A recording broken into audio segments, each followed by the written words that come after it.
Ongi etorri al podcast Un Café con Ciencia. Hoy nos tomamos nuestro tercer café con Borja García Lorenzo, economista de la salud e investigador principal del Grupo de Atención Sanitaria Basada en el Valor de Biosistemac. Borja nació en Gran Canaria, ha vivido en Francia, Barcelona y ahora Euskadi. Lo de moverse por el mundo no es casualidad. Le gusta tanto la investigación como la gastronomía. Lo mismo te recomienda un pincho de tortilla de toda la vida que te describe un menú de 3 estrellas Michelin y siempre acierta. Hoy descubriremos cómo su investigación en atención en valor puede transformar el sistema sanitario e indagaremos un poco más en la persona que hay detrás del investigador. Vamos a empezar hablando... Ongi etorri, Borja. Egunon, escribas. Vamos a empezar un poco hablando de tu profesión y trayectoria. ¿Cómo explicarías tu investigación a un grupo de jóvenes de cuarto de la ESO? Pues les contaría la necesidad que existe de humanizar la asistencia sanitaria. Hay 2 lienzos de Norman Rockwell, que los pongo por ahí en algunas presentaciones, que aparece un profesional sanitario ocultando a un paciente y mirando a una pantalla, al resultado clínico. Y luego hay otro lienzo del mismo autor, que aparece el profesional sanitario mirando a la paciente, al paciente. Y además aparece otra persona, que no sé si es un familiar o puede ser otro profesional que también está ahí observando al paciente. Y creo que representa muy bien porque la diferencia estriba en no solo mirar los resultados clínicos tradicionales de supervivencia o de recaída en una enfermedad, sino de cómo percibe la persona su diagnóstico y cómo tiene impacto en su vida diaria, en sus relaciones sociales, en sus cuidados, en su economía.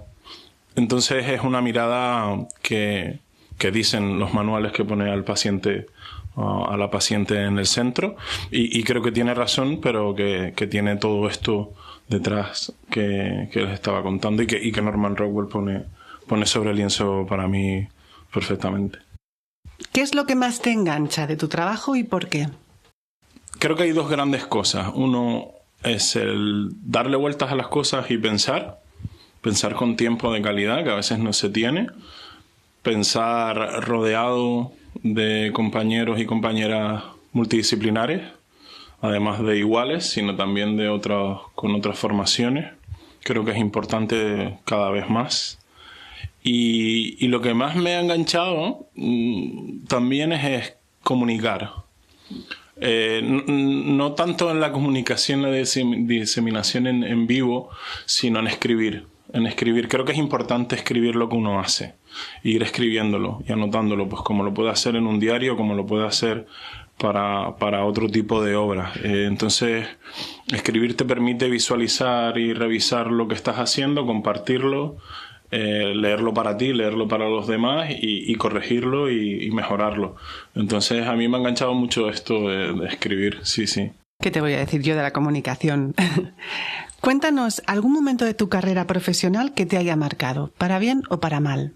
Wow, tengo que elegir uno bien, uno mal. Mira, para bien son varios momentos y es cuando he podido decidir a través de mi trabajo dónde vivir. Yo he utilizado, bueno, no sé si la palabra, el verbo es utilizar, pero he intentado buscar mi línea de trabajo allá donde he pensado que quería desarrollar mi vida. Y eso me alegra que haya sido así hasta ahora y me siento afortunado porque esto está detrás del esfuerzo, pero también los golpes de suerte y creo que se han dado y le agradezco de haber dado estos pasos. Uh-huh. Y creo que me quedo con lo bueno, con lo malo igual. No sé si compartirlo. Algo generalizado, para no personalizar ni en institución ni en persona, sí creo que hay algo que la sociedad tiene un poco confundido, y es que las organizaciones como en las que yo he trabajado, como centros de investigación, universidades, hospitales, son instituciones relacionadas con el vanguardismo. Están en la frontera del conocimiento, de la innovación, pero creo que adolecen de esa innovación en la gestión interna de los recursos humanos. Y lo voy a decir sin ningún tipo de tapujos, la universidad y los hospitales son organizaciones que funcionan de manera castrense internamente. Somos conscientes que hace falta una jerarquía, es necesaria para la organización, pero ya hablo más en la relación entre esas jerarquías. Entonces creo que eso sí que me ha creado cierto rechazo y lo procuro criticar y lo procuro no replicar, al menos cuando se me aparece la oportunidad. Pero sí, son malas sensaciones. ¿Cómo crees que tu investigación puede cambiar el entorno que nos rodea? Para poder cambiar y humanizar esta asistencia sanitaria, creo que hay un par de cosas que son necesarias. Primero, que los actores implicados estén convencidos de ello. Aquí en Euskadi tenemos al Departamento de Salud convencido, Osakidetza está convencida y probablemente muchos líderes clínicos están convencidos, pero hace falta una masa crítica probablemente mayor y de coordinación para que el cambio de paradigma de esa mirada que comentábamos al principio pase. Y eso está muy relacionado no solo con la convicción en el ideario de este cambio, sino de los recursos, ¿no? Esto hace falta, para que pase, hace falta dotar de recursos al sistema. Y a veces recursos que todavía no tenemos claro cómo definir. A veces reutilizar los recursos que ya existen no puede no ser la mejor manera para sacar esto adelante y que el paradigma de lo que comentaba al principio, que ni siquiera le puse nombre, se llama atención sanitaria basada en el valor, pero hablé de humanización de la atención sanitaria para esos alumnos de cuarto de la ESO. Creo que me sirve igual para el resto de la audiencia. Y hace falta, por supuesto, sistemas de información y que también podamos convencer o trasladar a los y las pacientes de esto que queremos hacer y tenerlos con nosotros para que participen en el cambio. Bueno, vamos a tomar un sorbo de nuestro café. Tómate, si quieres, un sorbo, un pequeño segundo de descanso.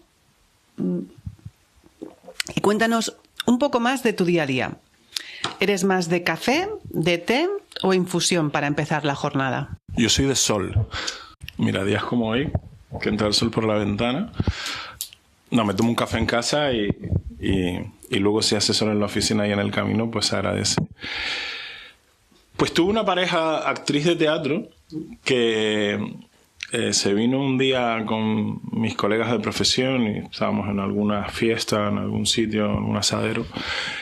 Y claro, ella me preguntaba, oye, ¿ustedes qué se dedican a investigación? ¿Qué hacen en su día a día? Porque claro, ella decía, bueno, yo tengo mi rutina, me aprendo los textos, tenemos sesiones con la dirección o entre los actores o de puesta en escena, ¿no? Estaba como bastante metódico y era capaz de trasladarnos más o menos su día a día en lo que hacía. Pero ella decía, ustedes llegan, encienden el ordenador y ¿qué hacen? ¿No? Bueno, pues desgraciadamente respondemos muchos mails. Yo a la mañana me dedico a responder correos al principio y organizar lo que quiero hacer, y estoy mintiendo porque eso ya lo sé del día anterior.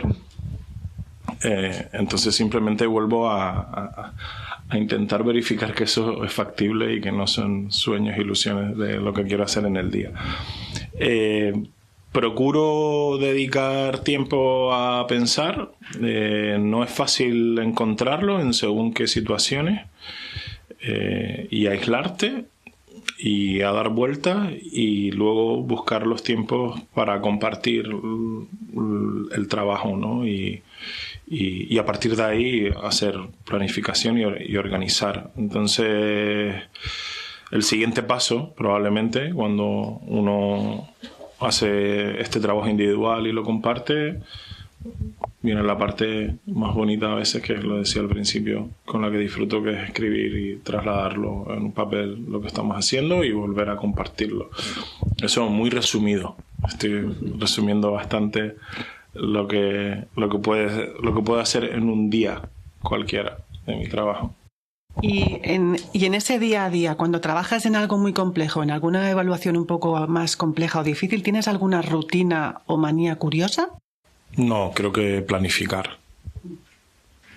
O sea, creo que lo que te he contado antes, que más que un día podría resumir una semana, la manía podría ser que eso esté mucho más blanco sobre negro, creo que se dice, y que esté cristalino, acordado, y no tener sustos si es que tenemos compromisos con terceras partes. Y para mí eso es importante porque te permite tener estos tiempos de pensar y estos tiempos de discusión que son necesarios para avanzar. ¿Qué suelen decir tus compañeros y compañeras sobre ti? Pues no lo sé, pero tú que eres compañera también. Yo me hago un personaje aquí en la oficina que me divierte, me lo paso bien. La gente es consciente de ese personaje.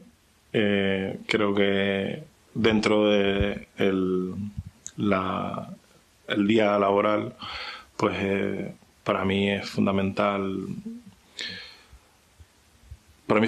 reír, no solo en un momento, sino en más de un momento. Y hay días que me doy cuenta que me vuelvo a casa, hay días pocos que no me he reído, y eso sí me lo dicen. Los días que no me he reído, mis compañeras sí que me lo recuerdan.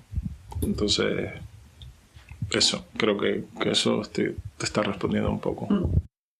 ¿Qué te ha enseñado la ciencia sobre ti mismo y sobre la vida? No lo sé si la ciencia que yo hago me ha enseñado algo en mi vida, pero otras ciencias puede ser que sí. A mí lo que me ha enseñado la ciencia que no sé definir es que después de trabajar, si me meto en el agua del mar, es como si no hubiese trabajado. ¿Eso es física o ciencia espiritual, emocional? Y eso lo puedo hacer aquí y me encanta. Me encanta. Para ir cerrando la entrevista, te lanzo unas preguntas un poco más personales. Si pudieras darle un consejo a tu yo de hace 20 años, ¿qué le dirías? Es que es tramposo esto. Yo aprendí a gestionar la frustración, el no conseguir objetivos, conseguirlos más tarde, conseguirlos parcialmente y gestionar esa frustración de no poder llegar a donde uno se plantea inicialmente. No quiero que esto suene a conservadurismo o a falta de ambición, sino gestionar la ambición, gestionar el impacto que quieres que tu investigación alcance y el cómo. Y eso a mí me costaba mucho hace años. Y creo que es la propia experiencia.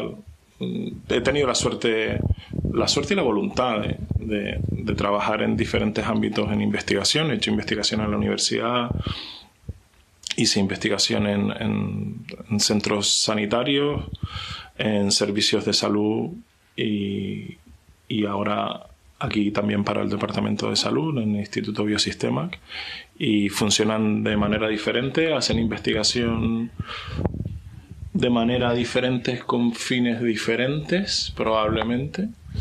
Y yo creo que supe apreciarlo y en ese camino creo que también he aprendido a gestionar mejor la frustración de no alcanzar ciertas metas o cierto impacto. Bueno, el trabajo interpersonal supongo que dura toda la vida. Por eso te decía que era tramposo. ¿Qué mensaje darías para fomentar las vocaciones científicas entre niñas y niños? Primero que reivindiquen antes de llegar al mercado laboral que las condiciones del mercado laboral en investigación sean mejores. Porque, y esto lo he visto con mis propios ojos, pues personas que coquetean en según qué tránsito de edades o estudios con la investigación y la abandonan porque las condiciones laborales son inestables. Y y es legítimo. No estoy haciendo una crítica exacerbada. Me parece cualquier decisión de ese tipo me parece legítima. Cada uno decide y tiene sus circunstancias. Pero esa fuga que se produce en según qué estadios del acercamiento a la investigación, creo que tiene que ver mucho con las condiciones laborales. Entonces, sería un mensaje poco justo decirles que no atiendan o que no den importancia a las condiciones laborales. Yo creo que eso no beneficia ni a ellos ni me beneficia a mí. Las condiciones laborales tienen que ser mejores y por esto tenemos que luchar todos y todas. Pero creo que hay un tránsito, hay una ventana en la que se le puede dar un poquito más de oportunidad a lo que uno quiere hacer. Y creo que forzar eso, alargarlo en la medida de lo posible, puede ser una buena respuesta. Abrazarte a eso que te atrae, ¿no? Para despedirnos, cuéntanos, ¿cuál es tu próximo reto o proyecto en mente? ¿Qué viene ahora en tu camino? Vienen varias cosas. Hay una en la que le estoy dando vueltas, que estoy macerando, que tiene que ver en cómo incentivar lo que contaba al principio, cómo incentivar la humanización de la atención sanitaria. ¿Qué teclas hay que tocar desde el punto de vista de la economía de la salud para que eso pase? Y estoy en ello. Es de estas cosas que ahora estoy pensando más solo, que me gustaría en mayo, creo que las voy a compartir con el equipo. Y sí me gustaría también compartirlas con alguien fuera del entorno del instituto y hacer una investigación más transversal con otro perfil de fuera. Bueno, en eso estoy hablando con la dirección y con coordinación para ver si podemos fraguar algo y eso. Pues mucha suerte, Sorteón. Es que ricasco por tomarte este café conciencia conmigo. Síguenos en YouTube y LinkedIn y comparte este espacio donde acercamos la ciencia y las personas. Hasta el próximo sorbo. Agur, es que ricasco.